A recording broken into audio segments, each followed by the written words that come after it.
Itinuro ng lalaki ang magandang dalaga sa ibaba. Pagkatapos ay kurutin siya mula sa manipis na hangin. Ilagay mo sa baso ko. Naintindihan naman agad ng katabi niyang PR. Kumuha ng larawan ng isang batang babae. Makalipas ang 10 minuto, nataranta ang dalaga. Sinamahan siya ng 2 security guard hanggang sa labasan. Tapos may binulong sa tenga niya. Ang dalaga ay parang bangkay na walang kaluluwa. Sumunod, pumunta sa labasan. Maghintay hanggang makapasa ito sa hanay ng pagsubaybay. Muling humakbang ang mga security guard.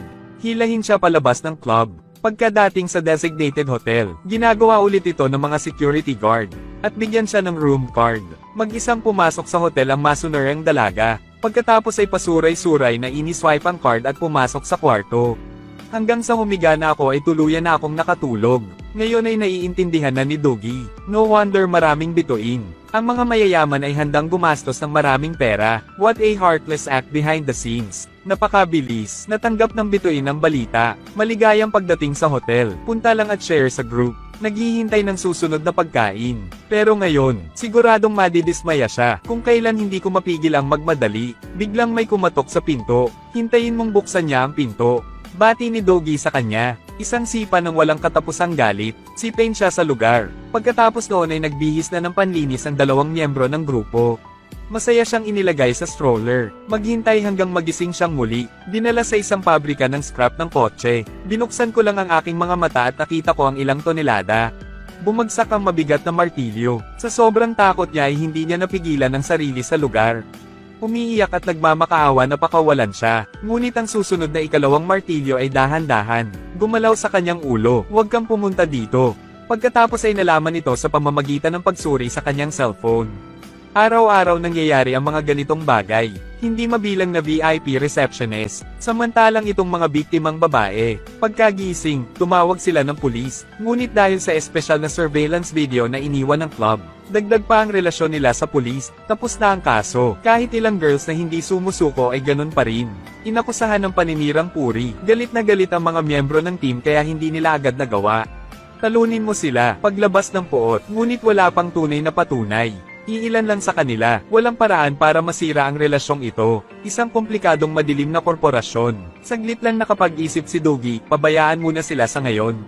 Walang paraan para patuloy na pumatay ng mga tao. Kaya makalipas ang ilang minuto, tinutulungan ng VIP sa club. PR naghahanap ng babae. Biglang nakatanggap ng tawag mula sa isang bituin. Mag-book ng entertainment package para sa 100 tao. At lahat sa pinakamataas na antas ng VIP channel. Halos tumalon sa tuwa ang mga netizens. Pero maya-maya ay isang security guard. Pumasok sa opisina ng kapitan. Sa gulat, dali-dali siyang dinala sa labas para tingnan. Sa hindi inaasahang pagkakataon, may nabangga akong matandang babae habang papalabas. Magtatanong lang sana kung sinong tanga ang nagpapasok sa matandang babae. Sa hindi inaasahang pagkakataon ay nakilala ang isa pang matandang lalaki. Ang kapitan ay ganap na tulala sa puntong ito. Magmadali sa pinto ng club. Nang makitang ang labas ay puno ng 67 tao. Matandang lalaki, matandang babae. May hawak na bituin sa kamay. VIP kamay na may pangalan. Naintindihan niya lang, ang tinatawag na large order of 100 people ay talagang grupo ng mga matatandang turista. Bago pa siya makapag-react, agad na sumipol si Old Park at inakay ang mga tao sa headquarters. Sabay-sabay na sumugod ang maraming matatanda. Agad na hayaan ng club na umakyat lahat. Ang mga taong ito ay naglabas ng kanilang sarili, mga inumin at pampaganya. Itulak palabas ang mga kabataan. May pagkakataon pa ang kulot na buhok na pumunta sa kinaroroonan ni DJ. Buksan ang old age disco. Ang bar ay agad na naging dance hall para sa mga matatanda.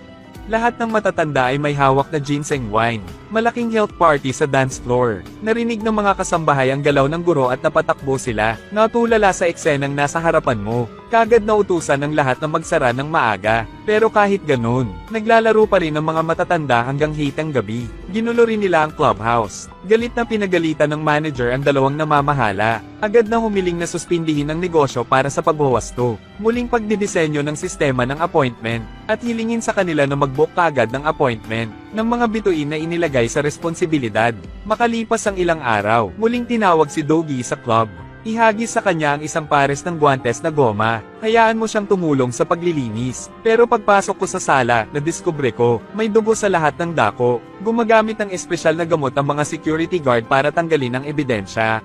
At huli siyang hinuli ng 2 pulis, ngunit tahasang nagdidirekta sa lugar. Turuan sila kung paano mag-iwan ng walang bakas, nakatingin sa likuran ng 2 pulis na papaalis. Walang uliran na galit sa puso ni Doji. Mga opisyal ng estado na dapat ay kumakatawan sa hustisya, ngunit tinutulungan nila ang mga masasamang puwersa upang saktan ng mabubuting tao.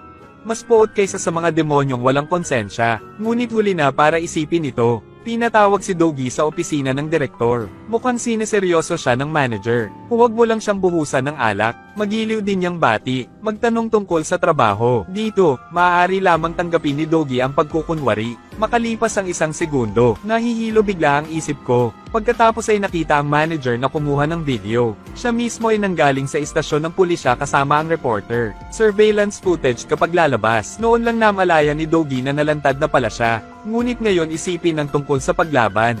Hindi man lang makabangon. Maaari lamang hayaan ng manager na tamaan. Walang magawang bumagsak sa lupa. Pagkatapos ay dinala siya sa exit door para mag-monitor. Sa pagkakataong ito lamang siya ang naging paksa ng kontrol. Pumunta ka. Pagpasok, kasunod ng boses ng kapitan, Dogi feel the girl for the first time. Hindi sinasadyang kontrolado. Nakita ng mga kasama ang eksenang ito at naghiyawan sa galit. Ngunit ngayon ang pangunahing Dogi. Hindi marinig ang sinasabi nila. Masuner ang pumunta sa labasan. Bumagsak ulit. Makakasunod lang ang mga kasamahan sa koponan. Escort vehicle Doji. Subukan mong humanap ng pagkakataon para iligtas siya. Gaano kalayo ang iyong hinahabol? Nang makitang huminto ang sasakyan sa gilid ng kalsada, muling nilapit ang kapitan sa tenga ni Doji.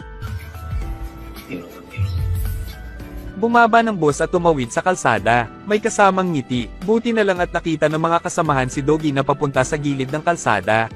Ngumiti at naglakad sa kabilang kalsada. Oras ng pagmamadali sa gabi. Napakabilis ng sasakyan sa kalsada. Naglakad lang ng ilang hakbang at nakasalubong. Nabigo ang isang truck sa pagpreno sa oras. Malapit nang lumuwa ang mga mata ko. Sa kabutihang palad, dumating si Goyon sa oras. Hilahin ka pabalik. Ngunit nakita yon ng kapitan at tumanggi pa rin itong bitawan. Nagmamaneho muli, naghahanda na saksakin siya hanggang mamatay. Buti na lang at pinahinto na naman ng mga kasamahan niya ang sasakyan. Nakita ng kapitan na lumalala ang aksidente. Sa wakas ay umalis na ang driver sa pinangyarihan.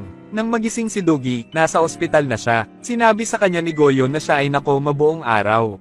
At nasprain din ang leeg ng 2 teammates. Nakahiga sa tabi ng hospital bed. Ngunit kapag nagising siya, ang unang gagawin ni Dogi ay hawakan ang bag.